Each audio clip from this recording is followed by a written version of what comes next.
बोलिए शिव शंकर भगवान की जय। कामदेव का भस्म होना। ब्रह्मा जी बोले, नारद जी, अपने अद्भुत दशा देखकर सदाशिव काम पीड़ित होकर इधर उधर देखने लगे। दिशाएं भी कांप गई। अपने बाईं तरफ पुष्प धनुष ताने काम को बिठा हुआ देखा, जो शिव पर दोबारा बाण छोड़ने के लिए प्रयत्न कर रहा था। उसे देखते ही रुद्रदेव क्रोध में आ गए और शिव जी के तेज को देखकर कामदेव कांपने लगा और साथ में मृत्युंजय भगवान शंकर को हाथ जोड़कर ध्यान करने लगा। शिव क्रोध में तप्त हुए कि उनके मस्तक का तीसरा नेत्र खुल गया। उसे बड़ी तेज अग्नि निकली। उस अग्नि से वट वृक्ष बैठा कामदेव जलने लगा। वृक्ष से गिरकर भस्म हो जाने पर देवगण दुखित होकर रोने लगे। श्री पार्वती जी सखियों के साथ घर में चली गई। कामदेव की स्त्री रति तो दुख के मारे बेहोश होकर पृथ्वी पर गिर पड़ी। फिर थोड़ी देर बाद विचारने लगी, अब मैं क्या करूं, कहाँ जाऊं? देवताओं ने मेरे साथ बहुत बुरा किया, जो मेरे पति को यहाँ भेजकर भस्म कर दिया। उसके करुणा विलाप को सुनकर चराचर जीव भी दुखित होने लगे। उसके बाद इंद्र आदि देवता वहाँ पहुंचकर रति को धैर्य देते हुए समझाने लगे। बोले, देवी धैर्य धारण करो, शोक करने से क्या होगा? अब तुम धैर्य धारण करके अपने पति की थोड़ी सी भस्म लेकर अपने पास यत्नपूर्वक रख लो। शिव कृपा से तुम्हारा पति फिर जीवित हो जाएगा। ब्रह्मा जी बोले, नारद, इस प्रकार रति को धैर्य देकर देवता लोग भगवान शंकर के निकट पहुँचे। उन्हें प्रणाम तथा स्तुति द्वारा प्रसन्न करके बोले, प्रभु, यह कामदेव कोई अपने स्वार्थ के लिए कार्य नहीं कर रहा था। वह संपूर्ण देवताओं का कार्य था। दैत्य तारकासुर संपूर्ण देवताओं को अतीव पीड़ित कर रहा है। उसी के विनाश के लिए यह उसका कार्य था। अब आप कृपा करके क्रोध शांत करो और दुखित होती हुई एवं रोती हुई इसकी पत्नी रति को समझाने की कृपा करें। तब सदाशिव बोले, ऋषियों तथा देवताओं, अब तो मेरे क्रोध के कारण जो कुछ हो गया सो हो गया, उसका कुछ नहीं हो सकता। हाँ, जब श्री कृष्ण भगवान रुक्मिणी के साथ विवाह करेंगे तब द्वारिका में कामदेव का भी जन्म होगा, जिसका नाम प्रद्युम्न होगा। सांबर नामक एक दानव आकर उसे चुरा ले जाएगा और उसी समुद्र में जाकर फेंक देगा और यह रति उसी सांबर के नगर में निवास कर रही होगी। वही समुद्र में फेंका हुआ उसका पति वहीं आकर इसे मिल जाएगा। यह सुनकर देवगण कहने लगा, प्रभु, जब तक इस रति को कहीं देहांत न हो जाए, इसलिए कृपा करके इसके शरीर को तब तक आप भी रक्षा कर रहे हैं और इसके पति को शीघ्र ही जीवित करके इसका दुख दूर करने की कृपा करें। सदाशिव बोले, देवताओं, कामदेव शीघ्र ही जीवित हो जाएगा, मेरे ही गण होकर आनंद करेगा। यह वृतांत किसी से मत कहना, मैं शीघ्र ही तुम्हारे दुख हर लूँगा। अब तुम अपने अपने लोक में जाओ। यह कहकर भगवान शंकर अंतर्धान हो गए और देवगण भी अपने अपने लोक को चले गए। बोले शिव शंकर भगवान की जय। शिव क्रोधाग्नि की शांति। ब्रह्मा जी बोले, हे नारद जी, भगवान शंकर के तीसरे नेत्र की अग्नि द्वारा काम के भस्म हो जाने पर त्रिलोकी के चराचर जीव डर कर मेरे पास आए। उन्होंने अपना कष्ट मुझे आकर सुनाया। उसके बाद उसका कारण समझकर मैं भगवान शंकर के पास पहुंचा। वहाँ मैंने देखा कि भगवान शंकर की क्रोध की अग्नि बड़ी भड़क रही थी। उस महान भयंकर अग्नि को मैंने शिव की कृपा से रोककर हाथ से पकड़ लिया और समुद्र के पास पहुंचाया। मुझे आया देखकर समुद्र पुरुष का रूप धारण कर मेरे पास आया और बोला, ब्रह्मा जी, मैं आपकी क्या सेवा करूं? ब्रह्मा जी बोले, सागर, भगवान शंकर ने अपने तीसरा नेत्र की अग्नि द्वारा कामदेव को भस्म कर दिया है। वह शिव क्रोधाग्नि है, उससे त्रिलोक जल जाएगा। इस कारण मैं उसे रोककर आपके पास ले आया हूँ। तुम ही सृष्टि के प्रलय काल तक इसे धारण किए रहो। जिस समय मैं आकर निवास करूं तभी इसे त्याग देना। इसे भोजन और जल तुम्हें नित्य देना होगा।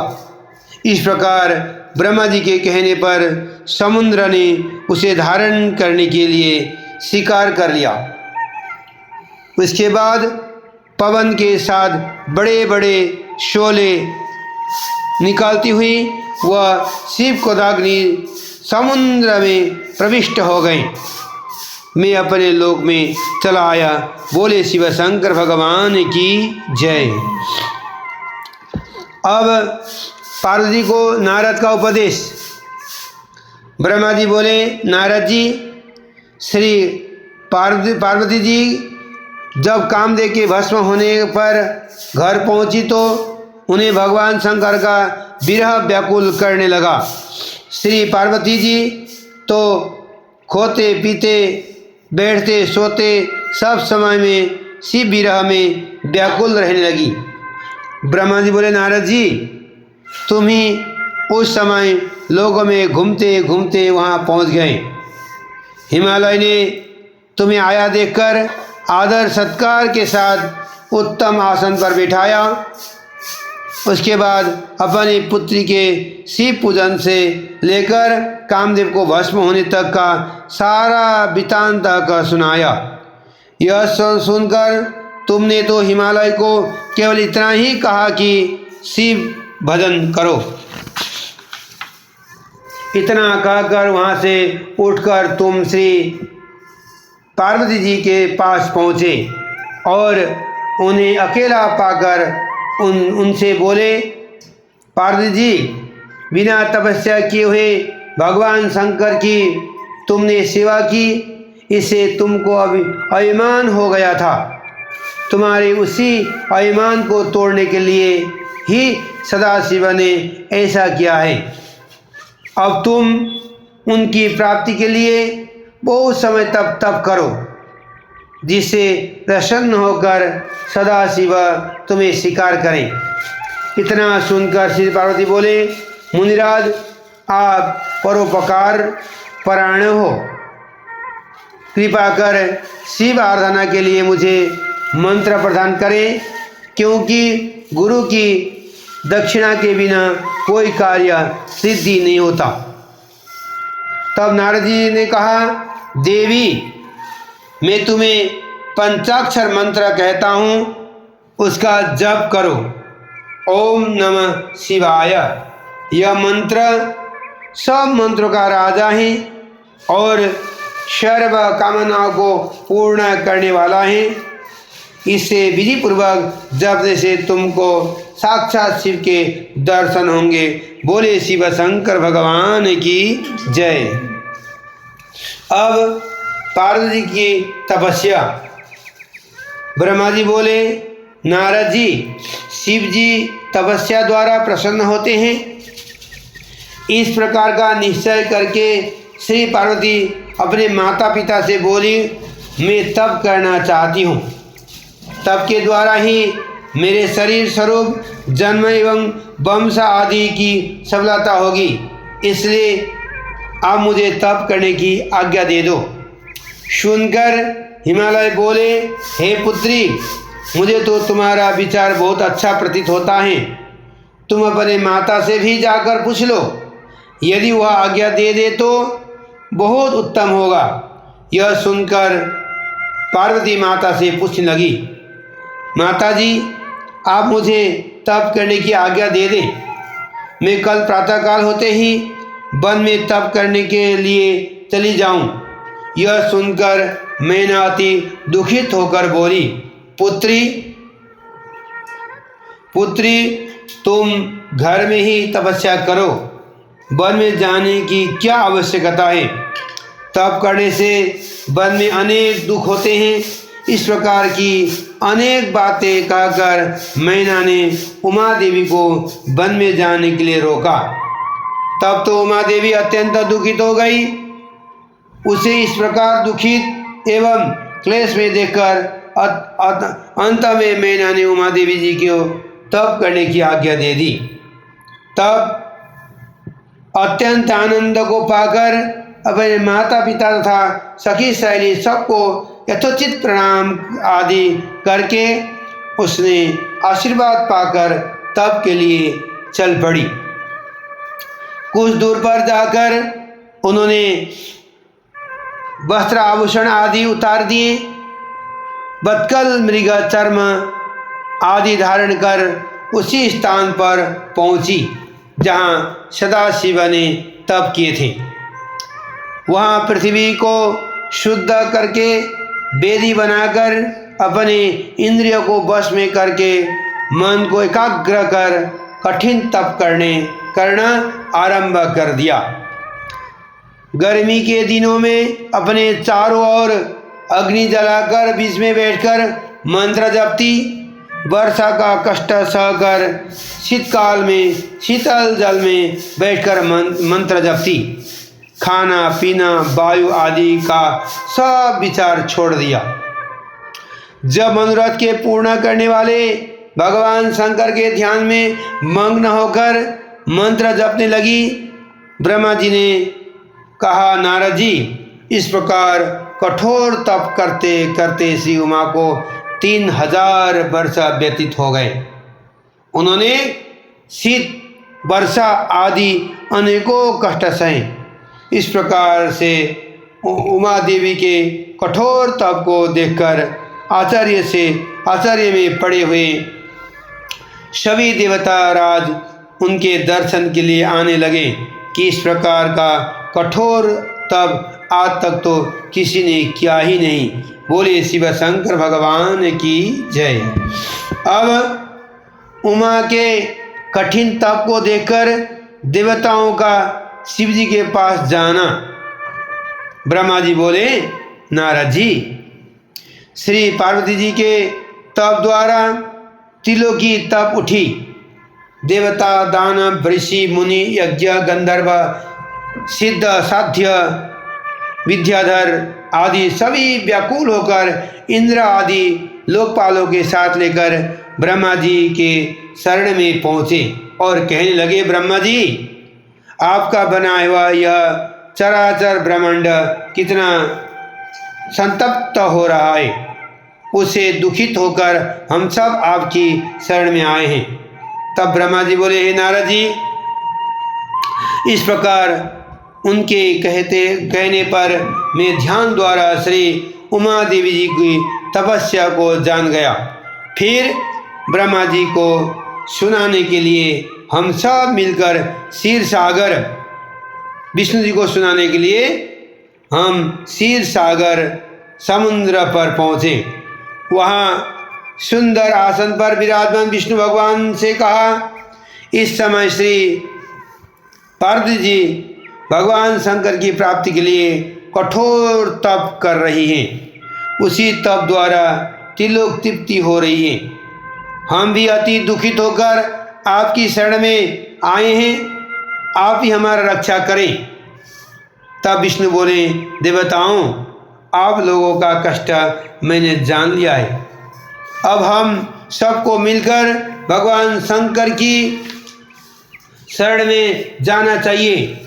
वहाँ चलकर उनसे प्रार्थना करें कि वे जगत माता पार्वती जी के तप द्वारा प्रसन्न होकर उन्हें इच्छित वर दें और उनके साथ विवाह करके हम लोगों का कष्ट निवारण करें।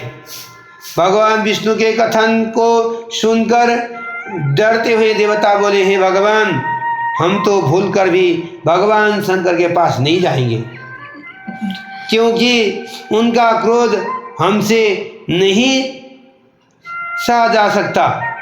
कामदेव को उन्होंने भस्म कर डाला, कहीं हम लोग को भी भस्म न कर डाले। नारद जी इस प्रकार देवताओं के वचन सुनकर भगवान विष्णु उनको समझाते हुए बोले, देवताओं, भय मत करो, भगवान शंकर परम दयालु हैं, हमारी अवश्य ही रक्षा करेंगे। ब्रह्मा जी बोले, विष्णु के वचन सुनकर सभी देवता भगवान शंकर के दर्शन के निमित्त चल पड़े। उनसे प्रथम तप में मग्न श्री पार्वती जी के दर्शन एवं उनकी प्रशंसा करते हुए फिर भगवान शंकर के निवास स्थल पर पहुँचे। दूर से ही भगवान शंकर के दर्शन करके भयभीत देवताओं से पहले नारद जी तो निर्भय होकर शंकर के पास चले गए और वहाँ उन्हें पर परम आनंद में विराजमान देखकर देवताओं को बुलाने के लिए लौट आए। फिर सब देवताओं के साथ लेकर भगवान महादेव जी के पास पहुँचे। जाकर शिव जी को प्रसन्न किया, फिर उन्हें आनंद के साथ अपने आसन पर विराजमान देखकर विष्णु आदि देवता उनके चरणों में बार बार प्रणाम करने लगे। बोले शिव शंकर भगवान की जय। श्री शंकर जी की स्वीकृति। भगवान शंकर का दर्शन पाकर देवता बोले, भगवान रुद्र, हम आपके शरण में आए हैं, आप हमारी रक्षा करें। विष्णु जी, ब्रह्मा जी एवं सब देवता, आप सबका यहाँ आने का क्या कारण है? जब सारे देवता श्री विष्णु को तरफ देखने लग गए तब विष्णु जी कहने लगे, भगवान शंकर, तारकासुर दानव ने हम सबको अति दुखित कर दिया। उसने तो हमें अपने अपने स्थान से भी निकाल दिया है। स्वामी, उसकी मृत्यु आपके पुत्र के द्वारा ही होगा, अतः आप गिरिजा के साथ शीघ्र ही विवाह करें। भगवान शंकर कहने लगे, हे देवताओं, यदि मैं गिरिजा के साथ विवाह कर लूँ तो सबके सब देवता मुनि आदि कामी हो जाएंगे। वह सुंदरी स्वयमेव ही जीवित कर देगी। मैंने पहले कामदेव को सब कार्यों की सिद्धि के लिए भस्म कर दिया है, अब मुझे विवाह करने के लिए बाध्य मत करो। इतना कहकर भगवान शंकर ध्यान में स्थिर होकर अपने ही ब्रह्म स्वरूप आत्मा चिंतन में लग गए। तब शिव जी को ध्यानावस्था में देखकर फिर नारद जी से विष्णु आदि सब देवता कहने लगे, नंदीश्वर जी, हम अब क्या करें? अब इनके प्रसन्न हो जाने के लिए कोई उपाय बताइए। नंदीश्वर जी कहा, हे विष्णु आदि सब देवताओं, आप भगवान शंकर की प्रार्थना करते रहो। भगवान महादेव तो अपने भक्तों के बस में हैं। नंदीश्वर से इतने बात सुनकर सभी देवता भगवान शिव की स्तुतियाँ करने लगी। अत्यंत दीनता के साथ प्रार्थना स्तुति करते करते देवता लोग रुदन भी करने लगे। ब्रह्मा जी ने कहा, तब मैं एवं विष्णु दोनों मिलकर भक्ति के साथ शिव जी का ध्यान द्वारा प्रार्थना करने लगे। तब भगवान शंकर की समाधि खुली और प्रेम के साथ देखकर बोले, देवतागण तुम लोग मिलकर यहाँ क्यों आए हो, मुझे से कह दो। तब विष्णु जी बोले, देवाधिदेव आप अंतर्यामी हैं, हम तो आपके शरण में ही हैं। स्वामिन श्री पार्वती के साथ विवाह करें, पुत्र उत्पन्न करके तारक दानव से हम लोगों की रक्षा करें। श्री पार्वती जी को तो नारद उपदेश से आपकी ही तरह कठोर तप कर रही हैं। भगवान शंकर हंसकर कहने लगे, हे देवताओं, मनुष्य के लिए विवाह एक जेल खाना है। इस लोक में कुसंग तो कई प्रकार की हैं, उनमें मुख्य स्त्री संग है। उसी से ही विषम वासना बढ़कर बंधन में डाल देती हैं। मैं स्वयं तो चाहता हूँ इस बंधन से न पड़ूं, किंतु मैं भक्तों के अधीन हूँ। इन लोगों के हित के लिए अनुचित कार्य कर बैठता हूँ। इसी कारण मैं आप लोगों की प्रार्थना पूर्ण करूँगा। देवता लोग तारकासुर द्वारा तुम्हें जो दुख प्राप्त है उसे निवारण करने के लिए इच्छा न होने पर भी मैं पार्वती जी के साथ विवाह कर लूँगा। अब तुम निर्भयता पूर्वक अपने अपने स्थान पर चले जाओ। नारद जी देवताओं के प्रति ऐसा कहकर भगवान मौन हो गए। बोले शिव शंकर भगवान की जय। श्री पार्वती जी की परीक्षा। ब्रह्मा जी बोले, हे नारद जी, विष्णु आदि देवतागण चले गए। तब भगवान शंकर जी पार्वती जी की परीक्षा के लिए वशिष्ठ आदि 7 ऋषियों का स्मरण किया। स्मरण करते ही 7 ऋषि सदाशिव के पास आ गए। उन्होंने प्रणाम एवं स्तुति करने का विनय से बोले, हे अंतर्यामी महादेव, हम आपके दास हैं, आज्ञा करें।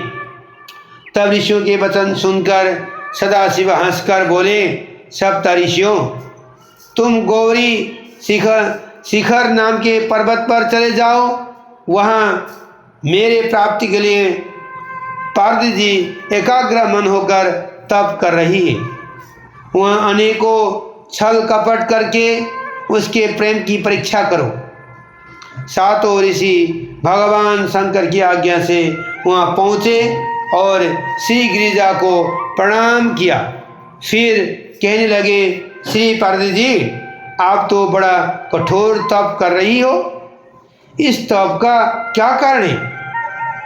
इतना सुनकर श्री पार्वती जी बोली, ऋषि श्रेष्ठों, मैं तो श्री नारद की आज्ञा से भगवान शंकर को ही वर पाने के निमित्त तप कर रही हूँ। वही मेरा देवता है, वही मेरी कामना पूर्ण करेंगे, ऐसा मेरा दृढ़ विश्वास है। इतना सुनकर 7 ऋषि हंस पड़े। शिव में गिरिजा का असाधारण प्रेम समझकर छल के साथ बोले, गिरजे, आपको कपटी नारद मिल गया? भला उसके चरित्र को तुम जैसी निष्काम कुमारियाँ क्या जान सकती है? नारद ने तो अनेकों को मरवा दिया, बहुतों के घर बर्बाद कर दिए। दक्ष के 10,000 पुत्रों ने परिश्रम किया और नारद सरोवर पर पिता की आज्ञा से तप करने गए। वहाँ पर यही महात्मा पहुँच गए। उन्हें ऐसा उपदेश दिया जिससे वह सब के सब घर ही न लौटे। दक्ष ने फिर 10,000 पुत्र उत्पन्न करके भेजे, उनको भी हका दिया। विद्याधर चित्रकेतु को इस प्रकार का उपदेश दिया जिससे उसका घर फिर बसा ही नहीं। इस प्रकार से बहुतों को वैराग्य ज्ञान समझा कर चौपट कर डालता है। उसी नारद की बातों में अब तुम भी आ गई। गिरिजे, थोड़ा विचार करो, देखो उनके बहकाने से तुम पति किस प्रकार का चाहती हो, जो महानिर्लज, अमंगल रूप, काम का शत्रु, निर्विकार, उदासीन, कुलहीन, भूत प्रेत के मध्य में रहने वाला नग्न। भला इस प्रकार का पति पाकर तुम्हें कौन सा सुख मिलेगा। इसी शिव ने परम गुणवती सुंदर दक्ष पुत्री सती का साथ विवाह किया। उस विचार को इसने कौन सा सुख दिया। आखिरी पिता के घर जाकर उसी दुख के कारण उसने अपना शरीर जला दिया। गिरजे, इन्हीं बातों का विचार करके तुम इस हट को छोड़ो, तब छोड़कर घर चले जाओ। हम तुम्हारे वैकुंठ के स्वामी लक्ष्मी के पति स्वर्ग सुंदर विष्णु भगवान के साथ विवाह करा देंगे, जिससे तुम सुखी हो जाओगी। ब्रह्मा जी बोले, नारद जी, जब इस प्रकार से मुनियों ने कहा तब हंसकर पार्वती जी उसने कहने लगी, मुनीश्वर गण, आप जो कुछ कह रहे हो सत्य है, परंतु मैं अपने दृढ़ विश्वास को नहीं त्याग सकती। पर्वत पुत्री होने के कारण मैं तो अब तब से घबराए तो नहीं हूँ। देव ऋषि नारद ने तो मेरा परम मोहित किया है, वे मेरे परम गुरुदेव हैं, मैं इनको किस प्रकार त्याग सकती हूँ। मुनीश्वरों, आपने गुण के स्थान विष्णु को श्रेष्ठ था शिव जी का गुण रहित कहा है, किंतु सदा शिव तो भक्तों के लिए अवतार धारण किया करते हैं, दुनिया की प्रभुता दिखाते ही नहीं। इसी कारण तो हर एक आदमी अपने धर्म, जाति एवं कुलीन आदि से उन्हें पा नहीं सकता। मुझे तो मेरे गुरु ने अति कृपा करके उत्तम मार्ग दिखा दिया है, जिससे मैं शिव के परम तत्व को जान गया हूँ। ऋषिवृत्त आदि भगवान शिव के साथ विवाह न हुआ तो क्या चिंता है। मैं अविवाहित रहकर ही उन्हीं का भजन ध्यान करूँगी। सूर्य इधर का उधर से भी उदय हो जाए, किंतु मेरी प्रतिज्ञा अटल रहेगी। इतना कहकर श्री पार्वती जी चुप हो गई। सप्तऋषि उनका दृढ़ संकल्प देखकर आशीर्वाद देने लगे। फिर प्रणाम करके भगवान शिव के पास लौट आए। बोले शिव शंकर भगवान की जय।